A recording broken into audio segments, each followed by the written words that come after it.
Good morning, good afternoon, everyone. Welcome to today's conversation, Youth as Agents of Change Towards a Sustainable Future. Today's event will be in English with live interpretation into French available. To access interpretation, please click on the globe icon at the bottom of your screen and select French. As we get started, please feel free to introduce yourself in the chat. This is a short event and we have a great discussion planned. But unfortunately, we won't have time for audience questions and answers. But if we do, we'll highlight some of them. However, throughout the event, we encourage you all to share reflections in the chat and let our speakers know what's resonating with you. My name is Margaret Wanja, and I'll be your moderator for the day. I'm the Business Development Director at Youth for Sustainable Development, Machakos Chapter. WISE is a youth-led community-based organization that strives to promote and champion for inclusive approaches to youth empowerment through youth participation and social accountability. And with that, I'd like to share a bit more context about today's discussion. Last month on August 12, the world celebrated International Youth Day. We appreciate you for joining us today for this Momentum-hosted event to keep the conversation going. Funded by the United States Agency for International Development, Momentum is a global suite of awards that works alongside governments, local and international, private and civil society organizations, and other stakeholders to accelerate improvements in maternal, newborn, and child health services. The Momentum Project seeks to foster meaningful partnerships with youth to improve maternal, newborn, and child health, family planning, and reproductive health services and care across the globe. The focus of Youth Day this year centered around developing green, environmentally sustainable, and climate-friendly skills in youth to support sustainability in both professional and personal settings in alignment with the UN Social Development Goals. The future is becoming more uncertain as climate change impacts increase around the world. This uncertainty will touch young people the most as they face the challenge of navigating a future in a world that doesn't look the same as it did before. This is not only an environmental issue, it is a health issue, it is a well-being issue, it's an employment issue, a livelihood issue, and more. Opening pathways for youth to live happy and healthy lives and exercise their choices is an essential part of navigating this uncertain future and ensuring communities are resilient in the face of change. According to the USAID's Youth in Development Policy, there are 2.4 billion youth in the world aged between 15 to 29 years. Youth are change makers in their communities, and they play a crucial role in building sustainable communities and futures, and there is increasing recognition of the importance of youth to improving the health and well-being, not only for themselves, but of their communities. Several sustainable development goals relate to the theme of this webinar. These include Goal 3 on good health and well-being, Goal 10, reduced inequalities, Goal 11, sustainable cities and communities, Goal 13 on climate action, and finally, Goal 17 on partnerships for the goals. The USAID Youth in Development Policy aims to increase the meaningful participation of youth within their communities, schools, organizations, economies, peer groups, and families, enhancing their skills, providing opportunities, and fostering healthy relationships so they may build on their collective leadership. The term meaningful youth and adolescent engagement is front of mind for many and refers to an inclusive, intentional, mutually respectful partnership between youth and adults, whereby power is shared and respective contributions, including young people's ideas, leadership, perspectives, skills, and strengths, are valued. Recognizing the power of youth, the Momentum Project seeks to foster meaningful partnerships with youth to improve maternal newborn child health, family planning, reproductive health services, and contribute to the United Nations Social Development Goals. I'm really excited for this conversation today, Youth as Agents of Change Towards a Sustainable Future, and I'm joined by speakers from two Momentum Awards, Momentum Country Global Leadership, and Momentum Integrated Health Resilience. Our speakers are Ragini Bodoloi, Fellow USAID Momentum India Yash Fellowship, Program Momentum Country and Global Leadership India Yash, India. Viola KG Victor Laku, youth leader working with Momentum Integrated Health Resilience South Sudan, and Bojo Anthony Monosuk, youth leader with Momentum Integrated Health Resilience South Sudan. Welcome our panelists.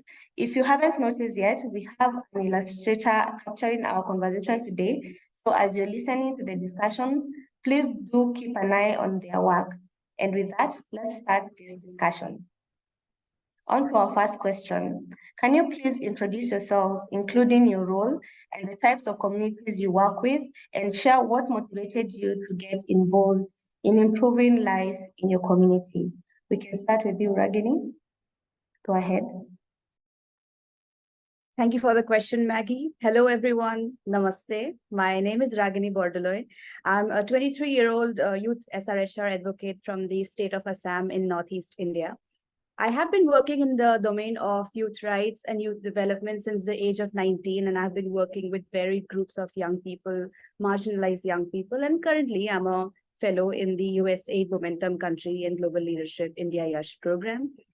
To reflect on what motivated me to get involved in improving the life in my community, I feel the initial motivation, or let's say curiosity and even discontentment, was fueled by my own cluelessness about changes happening in and around me in my adolescence.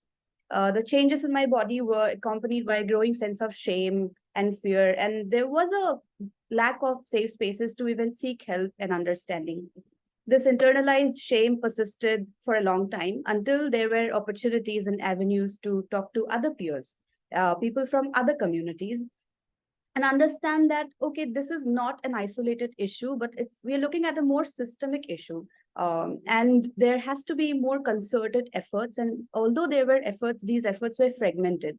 And there was an element of inaccessibility. Young people were not aware of how to access these services. And even when access was there, the quality of services was not catered to their unique needs.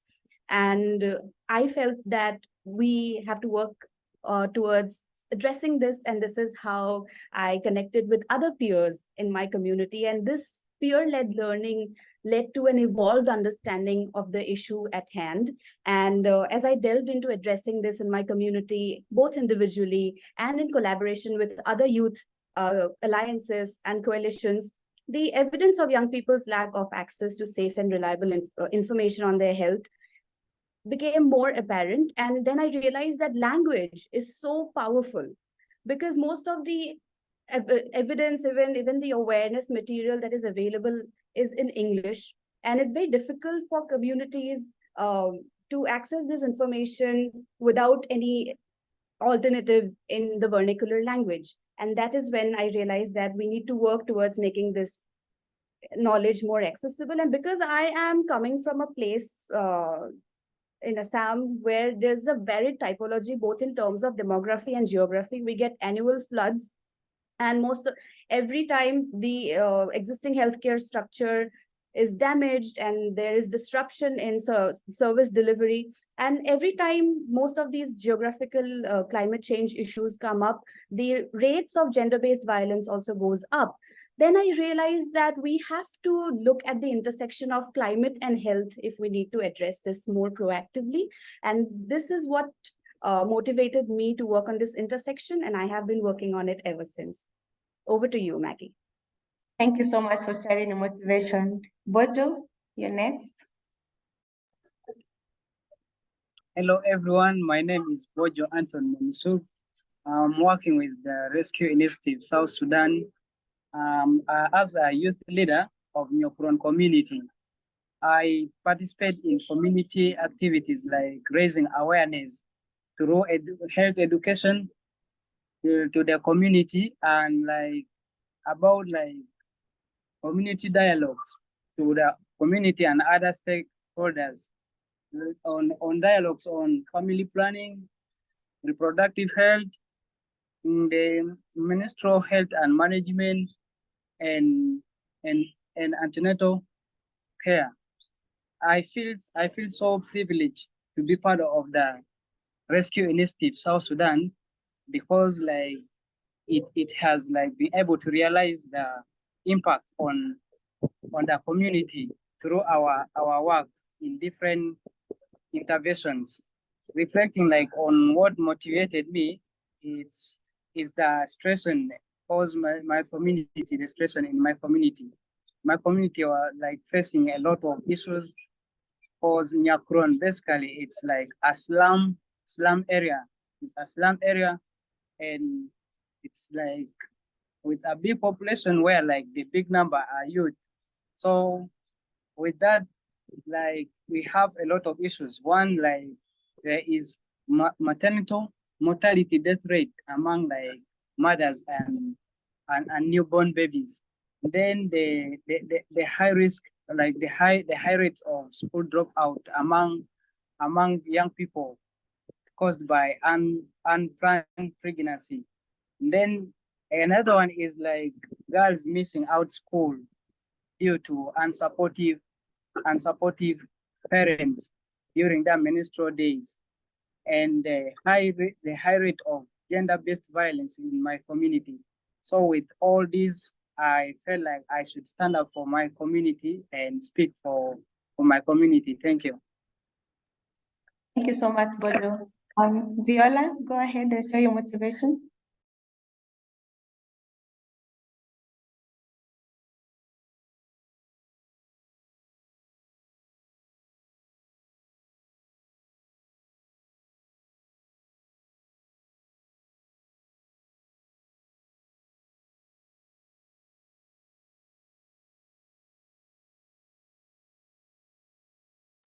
Viola, you're on mute. Please unmute yourself first for, yeah. Then we can start again. Yeah. Thank you, Maggie, once again.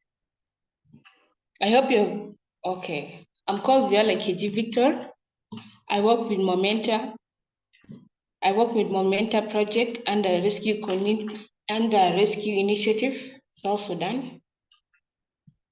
I work with the type of community I'm working with is a community that having illiterate people and illiterate people. That is in Lologo. And then what motivates me to improve the life of my community lack a lot of health facilities. Like GVV cases, they are too high in our community, in Lologo community. Rape cases, they are there too much. And then family planning, people cannot even plan for their kids. They just give kids like that. And then that's motivate me. I need to wake up for this community and change the life of community. When the rescue initiative come to our community, and then they ask for community mobilizer, I pick up that interest of to become a community mobilizer so that to change the community. Thank you. Thank you so much, Viola, Ragini, and Bojo, for sharing your motivation. We are aware that most communities face a lot of challenges, and these young people, together with myself, we've come up and we've identified that no one is coming to save us, and we have a role to play in changing our communities. On to the next question. In your work with Momentum, please share what you are doing within your own community to bring about change and increase access to health services. Bojo, please go ahead. I beg your pardon on the question. Okay. In your work with Momentum, please share what you're doing within your own community to bring about change and increase access to health services. Thank you. Like firstly, like I learn my community and its needs by meeting and talking to the people in the community about their current situations. And then secondly, inspiring others to more caring communities. For example, like accompanying the girls and women to access antenatal care and other household work at home. Then another one is like participating in local events in the community. For example, comes like functions, funerals, games. Then then I speak like to them like on different programs like family planning, antenatal care, and like gender-based violence. Then another one is raising awareness to the community on like any case facing them in the community regarding to like gender-based violence, family planning, antenatal care, and others. And another one is engaging like leaders and other stakeholders to take part like in community dialogues that will be like in the community. Thank you. Thank you so much, Bojo, for sharing the amazing work that you're doing. We're going to have Ragini next.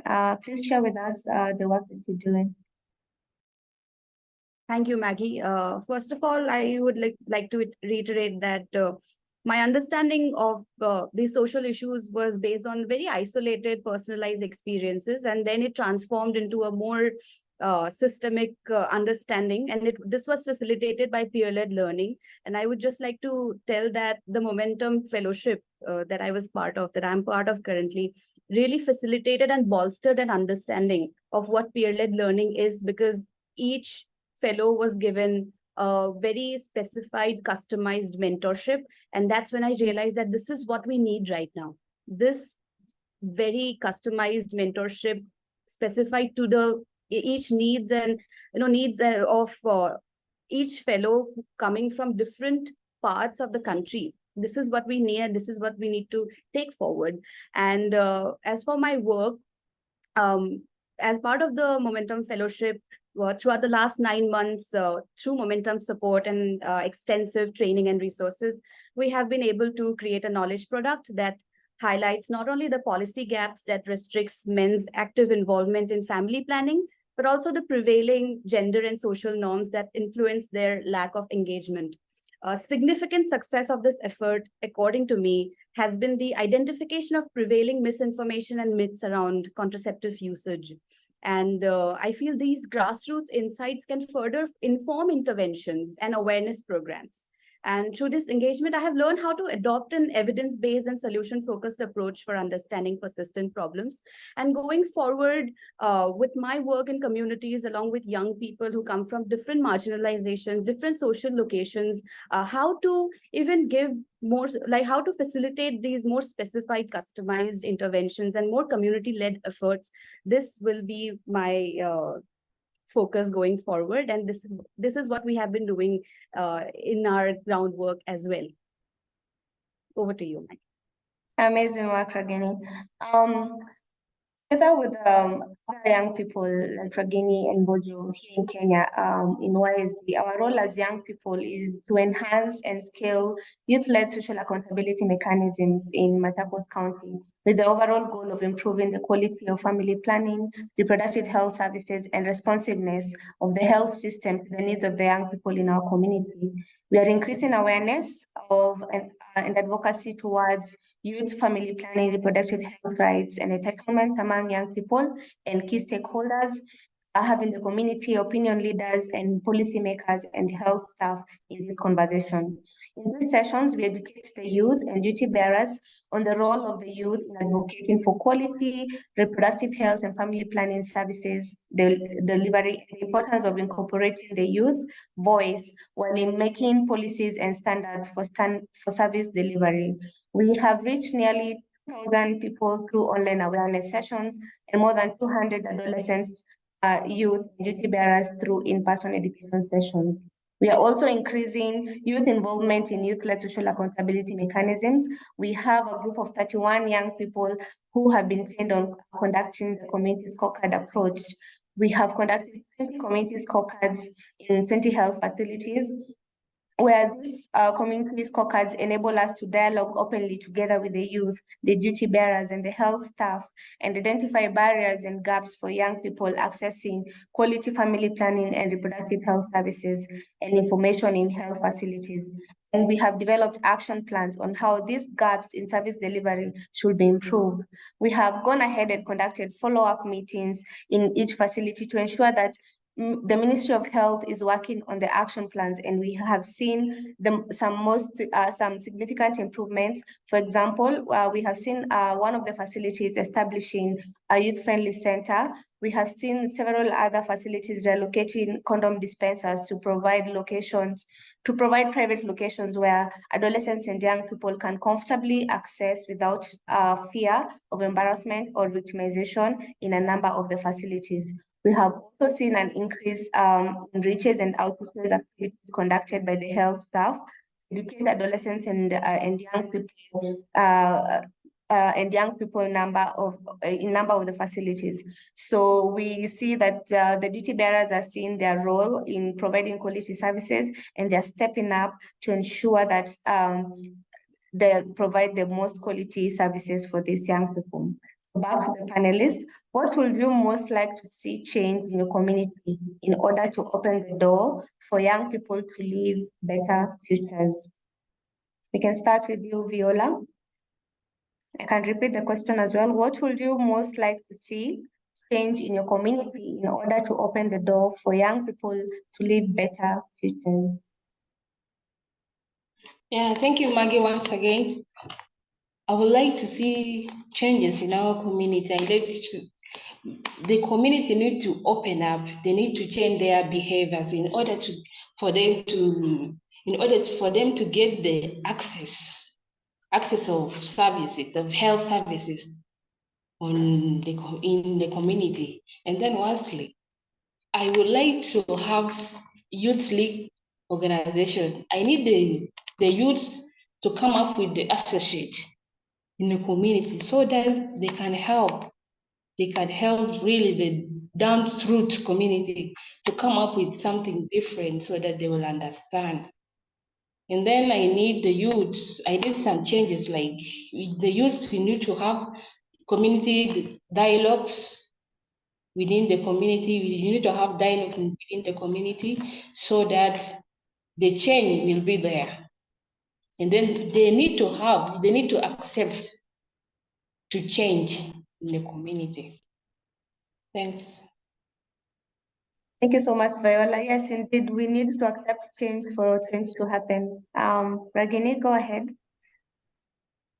No, I absolutely agree with whatever Viola said, because more youth voices need to be heard, because the community already knows its problems. Nobody has to intervene and let the community know that these are your problems. I feel the community knows, but there have to be more platforms and avenues for more collective and concerted efforts to address these. And to answer your question, Maggie, I think the need of the hour to secure the rights and well-being of young people in my community would be to invest in their potential and leadership. More investments and organizational support into creating and sustaining safe spaces for young people, like youth clubs and networks and coalitions, as well as building the capacities of young people to effectively participate in policy making, implementation, evaluation, as well as local governance. Like you mentioned, that young people have to become key actors in this accountability mechanism. And similar to the work I have done in the Momentum Project, enough opportunities should be created for young people to become active agents in knowledge creation and even knowledge translation. They have to create knowledge in their own capacities from their communities, and it has to go back to the community. And this is the change that I am envisioning and I'm aspiring for right now, that we need more platforms. And there are so many youth-led innovations. People want to create, young people who have so many great ideas, brilliant minds that I met from all over the country with different capacities, different talents. I think we need avenues for these talents to flourish and to reach the world. So my aspiration for my future is that more locally led, community led innovations and ideas have to come forward and find a platform. This is the change that I'm looking forward and working for. Over to you, Maggie. Amazing. Couldn't say it any better. Platforms, we have creative minds among the young people. They have solutions. Let's give them the platform. Let's invest in young people because they have solutions for their communities. What suggestions do you have for organizations looking to partner with youth or youth-led organizations? And what are some aspects of your partnerships that you have appreciated or would like to see more of?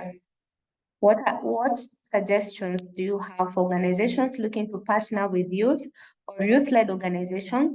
And what are some aspects of your partnership that you have appreciated or would like to see more of? We can start with you, Viola.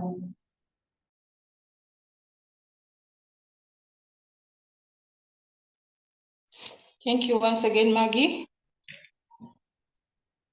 The suggestion, I want the partner to be flexible and adaptable. You need to be flexible when you really want to support the youth league organization. You need to come up with financial support, and then you need to work hand in hand with these youths. And then providing resources and support. Providing resources and support to you leagues organization. Like, don't give just a support just like that and resources. You need to find out, are they really doing their work? Or they will just have, okay, you support us with resources and financial support.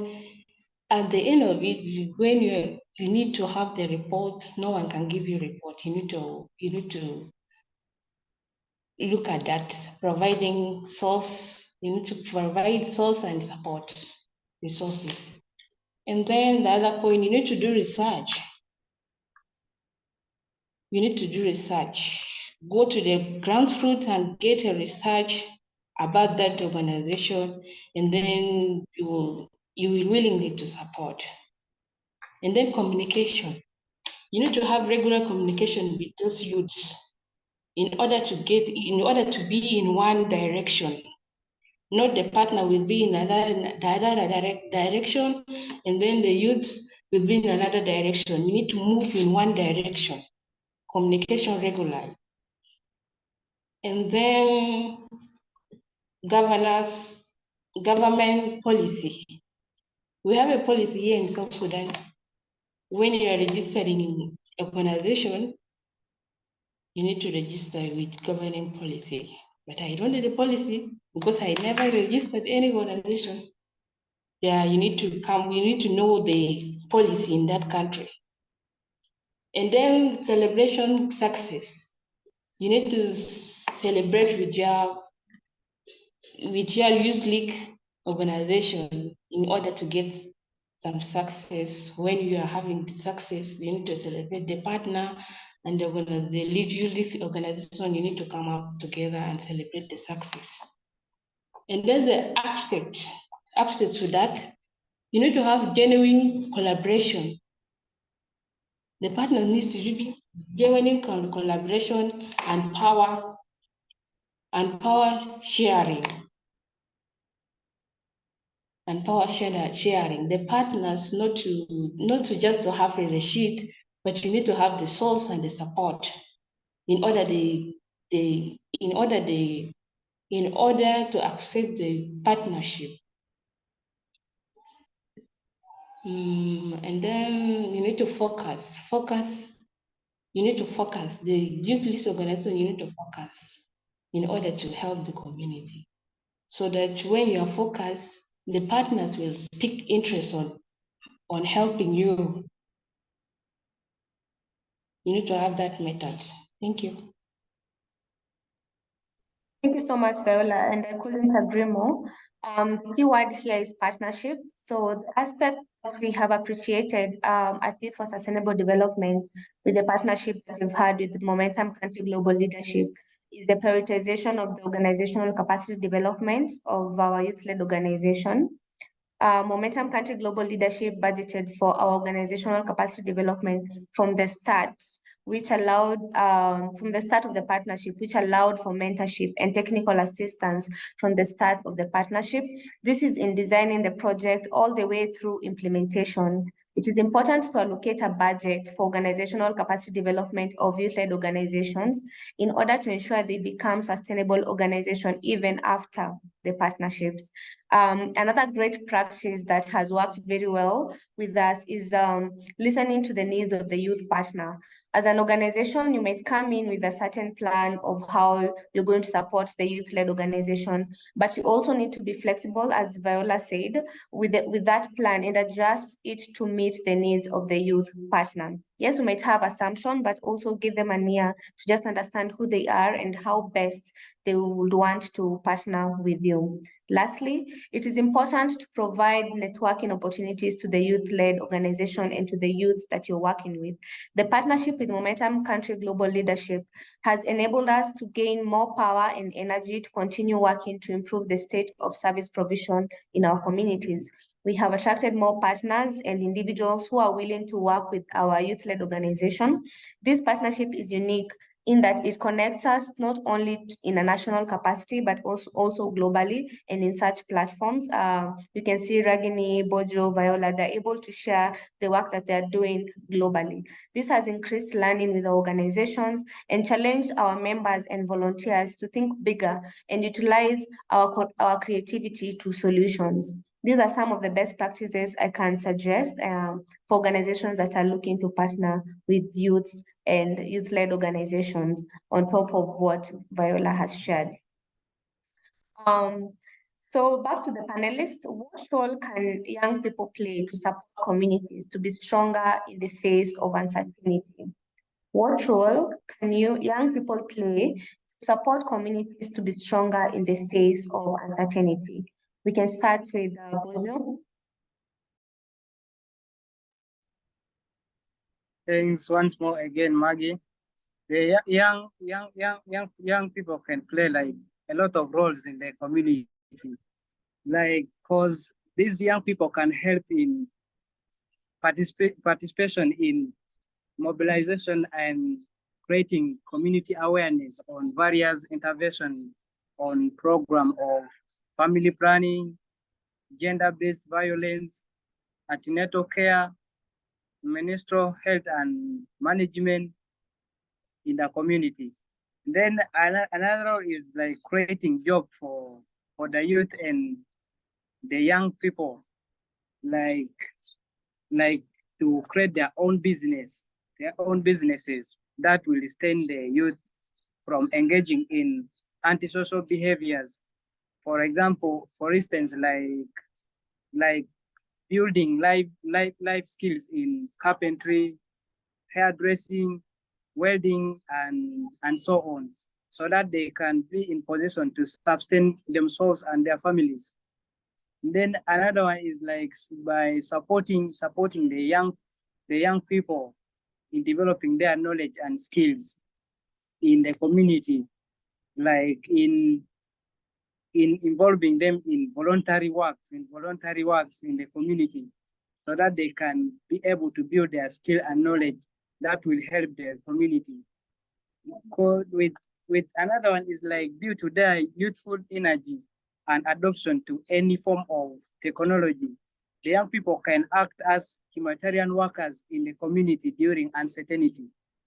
Thank you. Thank you so much, Bojo, for sharing that. Ragini, do you want to give it a go? Yes, I completely agree with both Bojo and Viola, especially when they say things about power sharing and working with communities and listening to youth voices. Because I feel like, as I've already said, the communities have the insights, the communities have the solutions. How do we break the existing power structures when we are working together? How do we co-create these solutions, right? And how do we work together? How do we come together for collective action? That has to be taken care of, especially when organizations or funding agencies, whoever is working with communities.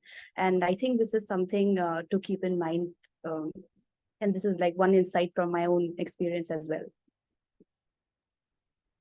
Very true, Ragini. Viola?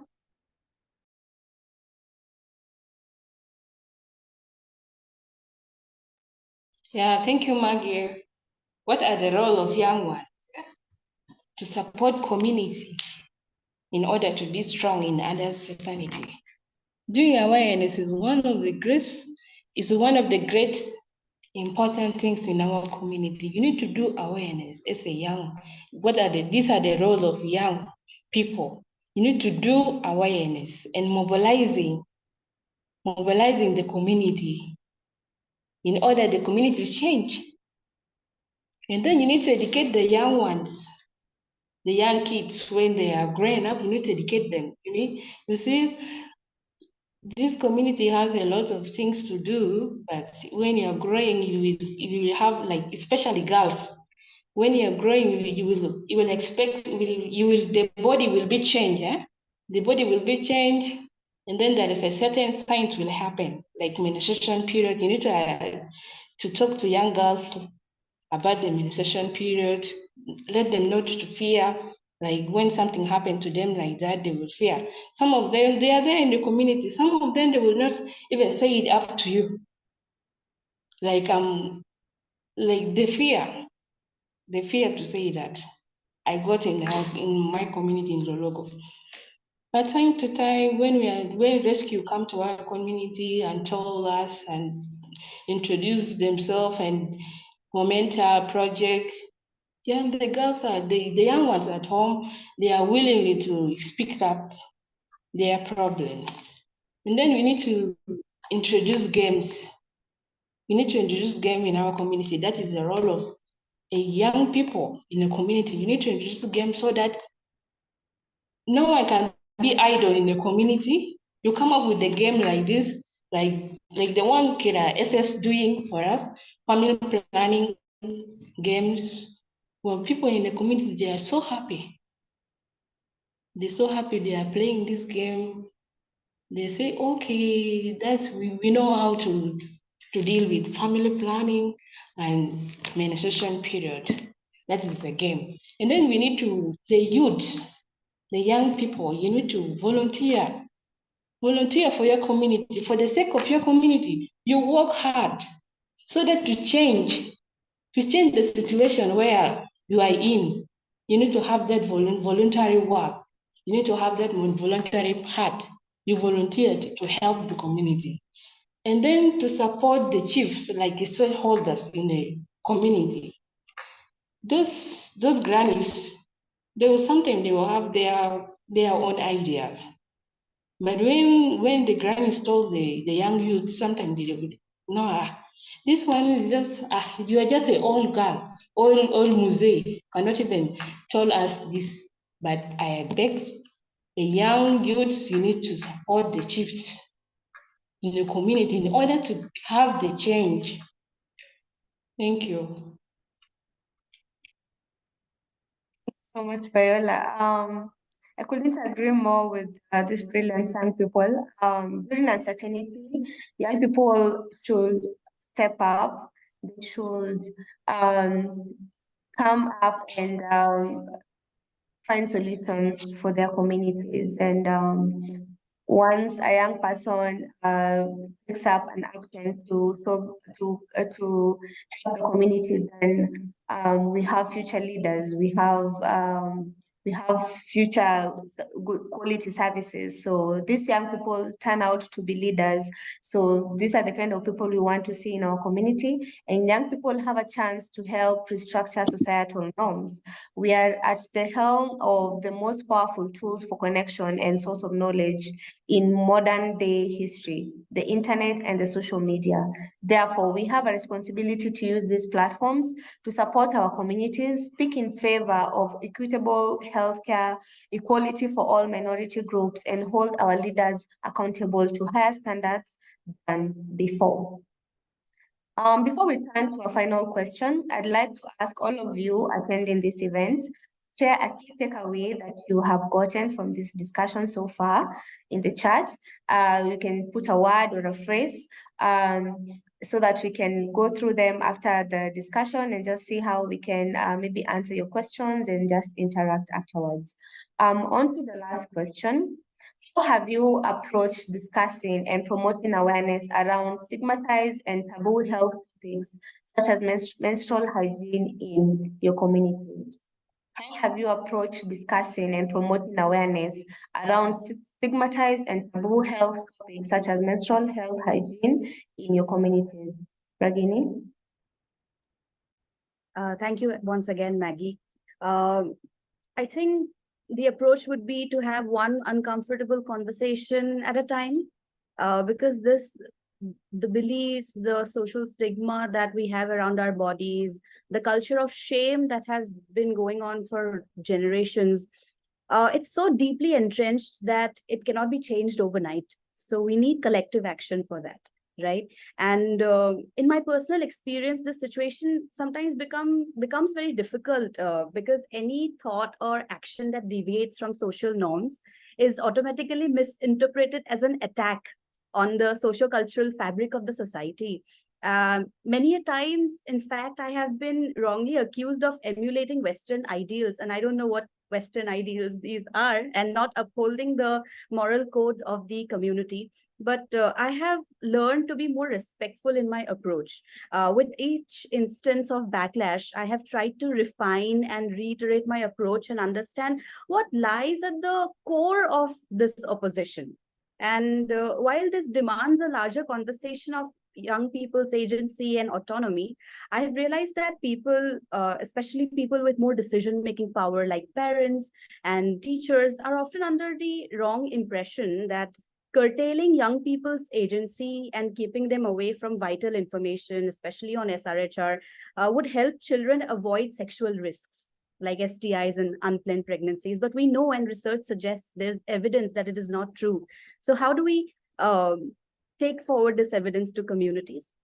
We have again to co-create solutions, co-create designs, and with more experience and understanding over the years, I have adopted a more holistic approach towards promoting awareness on stigmatized health topics, countering myths and misconceptions and deep-seated beliefs using evidence-based information, and making it more people-friendly. I have created comics with organizations. I have created knowledge products with organizations and made the language, which is so technical, easier to understand for young people. We have included pictures. We have added a lot of context-specific elements like school, the way the children would dress in the school uniforms in a specific community. We have added all those personal touches so that this information is more customized to that community, and there's more relevance. The young people actually look forward to accessing that information. And I feel this is what it is. We have to democratize knowledge. We have to make it more accessible, make it fun, make learning fun.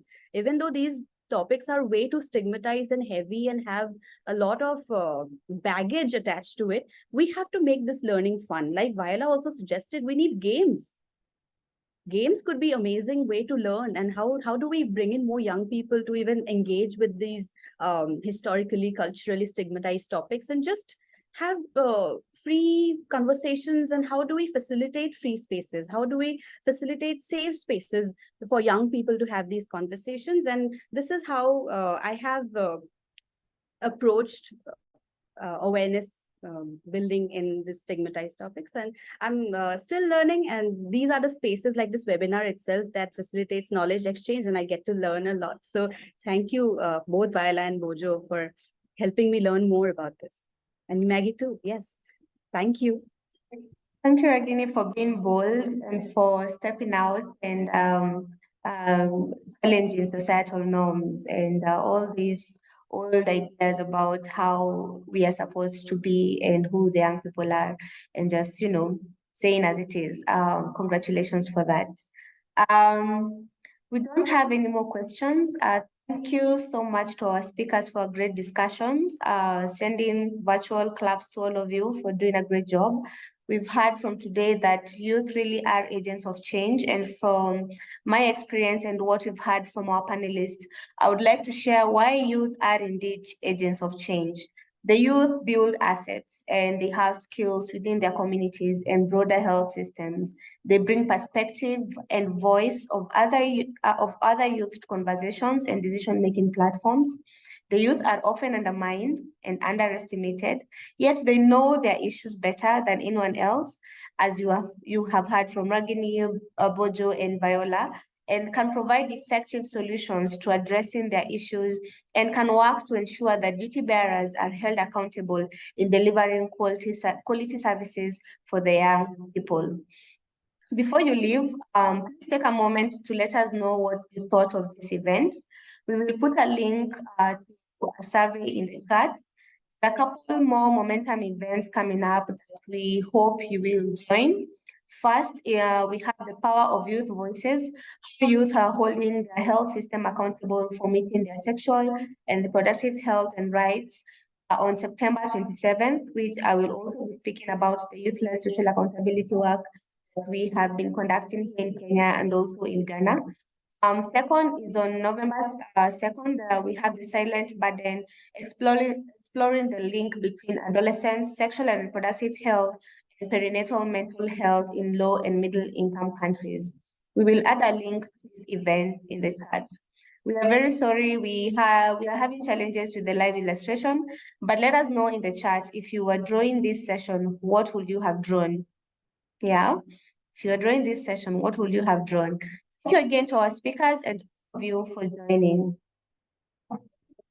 Please remember to add your comments before you leave. And also we are sharing a link, don't leave just yet.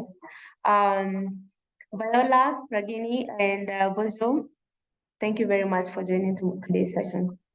Thank you, Hoping- Maggie. Thank you, everyone. Yeah.